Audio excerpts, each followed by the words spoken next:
get into Genesis 7. Genesis 7. And the Lord said unto Noah, Come, thou and all thy house into the ark, for thee have I seen righteous before me in this generation. Of every clean beast thou shalt take thee by sevens, the male and his female, and the beasts that are not clean by two,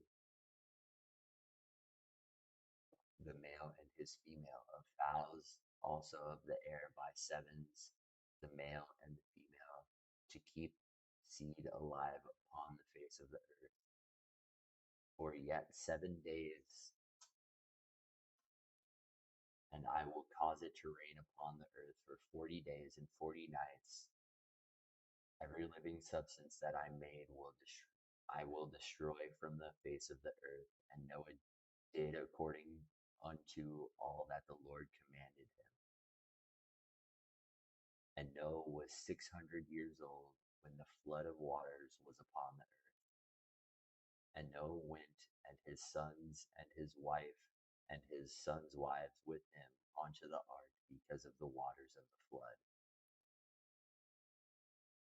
Of clean beasts and of beasts that were not clean, and of fowls, and of everything that creepeth upon the earth, there went in two and two unto the Noah into the ark, the male and the females, and God had commanded Noah. And it came to pass after 7 days that the waters of the flood were upon the earth. In the 600th year of Noah's life, in the second month, the 7th day of the month, the same day were all the fountains of the great deep broken up, and the windows of the heaven were opened, and the rain was upon the earth for 40 days and 40 nights. In the self same day entered Noah, Shem, Ham, and Japheth, and the sons of Noah, and Noah's wife, and the three wives of his sons with them onto the ark. They, and every beast of its kind, and all the cattle after their kind, and every creeping thing creepeth upon the earth after his kind, and every fowl after his kind, every bird of every sort. And they went in unto Noah into the ark, 2 and 2 of all the flesh, wherein is the breath of life. And they that went in male and female of all flesh, as God commanded him. And the Lord shut him in, and the flood was 40 days upon the earth, and the waters increased and bare up the ark. And it was lifted up above the earth, and the waters prevailed, where it increased greatly upon the earth, and the ark went upon the face of the waters. And the waters prevailed exceedingly upon the earth, and all the high hills that were under the whole heavens were covered. 15 cubits upward did the waters prevail, and the mountains were covered. All the flesh died that moved upon the earth, both fowl, and of the cattle, and of the beasts, and of every creeping thing that creepeth upon the earth, and every man. And all in whose nostrils was the breath of life, and of all that was in the dry land died, and every living substance was destroyed, which was upon the face of the ground, both man and cattle, and creeping things, and the fowl of the heaven, and they were destroyed from the earth, and Noah only remained alive, and they that were with him in the ark. And the waters prevailed upon the earth, and the waters prevailed upon the earth 150 days.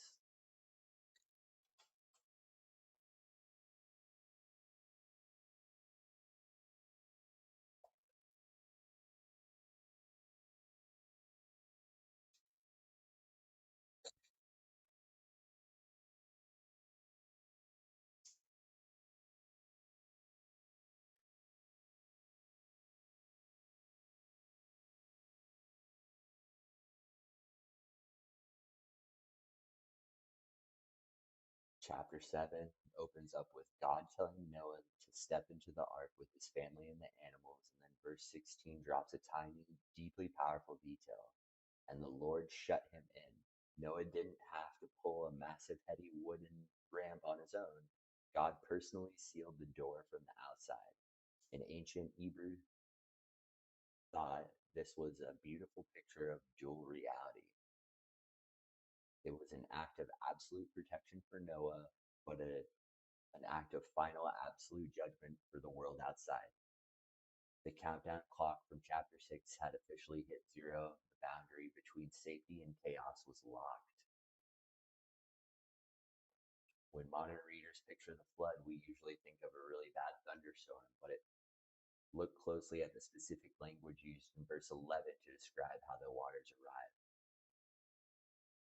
The same day where all the fountains of the great deep broken up, the windows of heavens were opened. To understand this, we have to look back at ancient Hebrew worldview established in Genesis 1. The ancient Israelites believed that the earth was habitable bubble of order surrounded by a massive infinite ocean of cosmic chaos. Windows of heaven kept the waters above that day.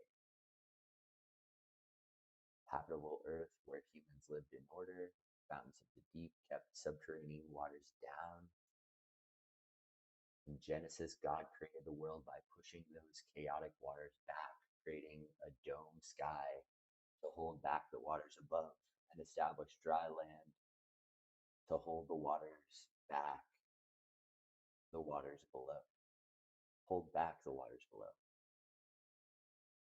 Therefore, when Genesis 7 says the fountains of the deep broke up and the windows of heaven opened, it means God is actively reversing creations. He's letting go of the boundaries of the water from above and the boundaries of water from below, crashing back together, collapsing the bubble of order and plunging the earth right back into the dark, watery chaos that existed before day one. As you read verses 21 through 23, notice the specific order in which things lie. The text states, all flesh died. Birds, livestock, wild animals, swarming creatures, human beings. If the list is familiar, it's because it's the exact reverse order of day 5 and day 6 of creation in Genesis. The author is using brilliant literary design to show a systematic tape rewind of life on Earth. As you read through chapter